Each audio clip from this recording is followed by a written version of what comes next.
Good morning, evening, or afternoon, everybody. It's Kago coming at you with another video, and we got a ton of blue posts and news for yesterday for Miss Pandaria, as well as anniversary AQs coming out. They did some controversial stuff. If I talk about that, it'll be in a separate video, but for now, we're going to talk about all the awesome Miss news and things that they are doing and changing to prep for Miss Pandaria Classic. So, without further ado, I'm going to switch it over there and we'll talk all about it. So, I'll see you then. Voop.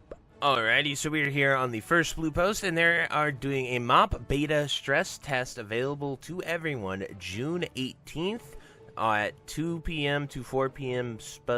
Pacific time, which is 5 to 7 p.m. Eastern Standard Time. And for the stress test, all races and classes will be available for creation, along with 85 template and character copy. The starting quest will become active at 250 PDT to allow players to set up and get ready. So you only have, that's a bit weird. I think they should just let you go, but jump in, storm Pandaria, and help us make sure people aren't getting stuck on the ship. Players who do not have a beta invite are encouraged and welcome to please help jump in and participate, and who knows, you might encounter some shenanigans along the way. So I don't know if that means they're adding something cool, or if they're just saying you might have fun with people that you meet there.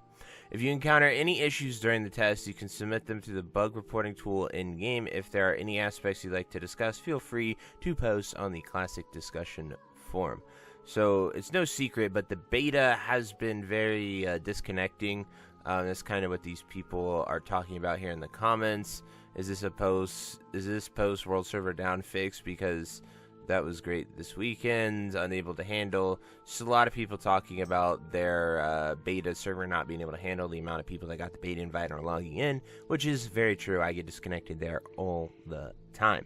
But anyway, go out there and test that. The next thing is even more class changes. So we have made additional adjustments based on data gathered during the week, during the raid testing this weekend. Thank you so much for your participation, your feedback, and your assistance in gathering the data during the test period. A reminder that these changes are subject to change. The changes only affect PvE and have zero impact on arena and battlegrounds. Very, very important to note that. So glad they're actually doing that for once. People really wanted that inside. The changes under each spec name are only active for that spec, even if the ability is available to multiple specs. So it's only in that spec you get this change applied to you. So that's an even further level of depth and specific changes they're diving into.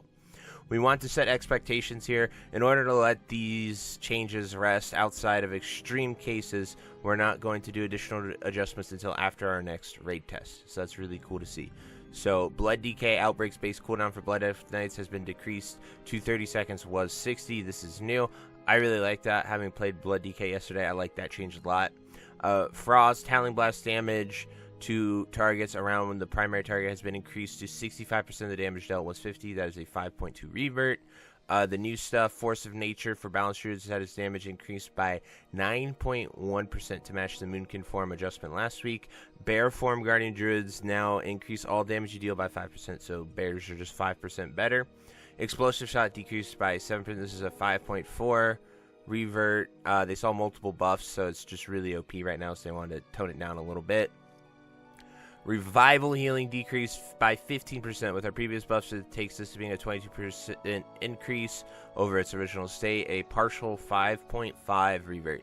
So they buffed Mistweaver a ton, and Revival is their raid-wide instant cast spell that heals everyone and fully cleanses them. So like it's giga broken. So if it also heals them 100% of their HP, it's really OP. Seal of Insight now correctly restores base mana. Seal of Insight now only correctly restores base mana for Holy Paladins. Seal of Insight's base mana restoration increased to 6%, was 4%. Crusader Strike's Cross for Holy Paladin has been decreased by 20%, bringing it to 12% of its base mana, was 15. That's really cool. So Insight is only for Holy Paladins now.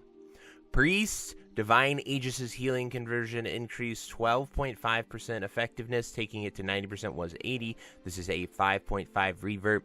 Divine Hymn healing decreased by 35%. That sucks. Divine Hymn's amazing. I love that spell. Chakra Sanctuary increased healing effect Area effect healing increased to 35 was 25. Chakra Serenity single target healing increased to 35% was 25%. Was 25%. Chakra's cooldown decreased to 10 seconds was 30 seconds. So you can chakra swap. So they're making holy not just how hard you can use Divine Hymn. So that's really interesting. Shadow Ward Pain's damage over time increased 18%. So Shadow Priest buff too. Affliction. So the Warlock's got a Giga buff before this. So Corruption's damage over time increased 33%. This is a 5.2 revert. Agony's damage over time increased 18%. Was a 5.4 revert. Han's damage to increase your damage over time effects increased to 40%. Was 35%. So massive Affliction buffs. Demonology Doom's damage over time increased 33%. This is a 5.2 revert. And then Warrior Shield Barrier's attack power modifier increased 2 point was a 5.2 revert. Shadow Priests are also able to generate orbs when not in combat. This is really good for pre-pull Bis. However, Holy Paladin still has the same problem. The current meta is to equip 4-piece PvP set and spam Flash of Light to stack up Holy Power pre-pull. Can Holy Power be changed to automatically given Holy Power when out of combat as well? Obviously only applying in PvE setting. That's really cool. Surprised not to see Fire Mage buff. Fire seems currently bad. Since we're starting to adjust Survival Hunters, there any chance we can get some changes to BM and MM as well? Warlocks got changes to 2 of their less viable specs. Fire Mages got a buff, although I understand it won't be significant. And as of now, as I understand, MM is the current state something that you will not use the entire expansion, and BM will only be an option once you get Assurance of Consequence. So since I have been leveling all these characters, I really like all of these changes and where they're headed with them. I think it is a great direction for the game. It keeps the game fresh, so I'm all for these. I'm coming from SOD, so I really do enjoy this proactive approach. It reminds me of SOD a lot. And I hope they actually keep with these changes. They seem very good, they seem very healthy, and they allow for a newer experience instead of just classic as we had it back then, as well as, you know, we can see if people actually like the progressive reprogressing of the phases. So like we actually get an authentic 5.0 experience, 5.1 experience, and it just goes up and up and up, and that could be really fun and really engaging, and I'm down to give it a try. If not, you know, I went through all of SOD in pure experimentation, so even more experimentation can't hurt one bit. But anyway, guys, let me know what you think about these changes down below. I think they are all really good and in a positive direction towards making the game feel awesome for all the classes and specs, and not just the predetermined meta Bis class that we already know the answer to. So anyway, guys, until next time, I'll see you later. Hope you have a great day. Bye-bye. Hey, you. Yes, you. Are you still there?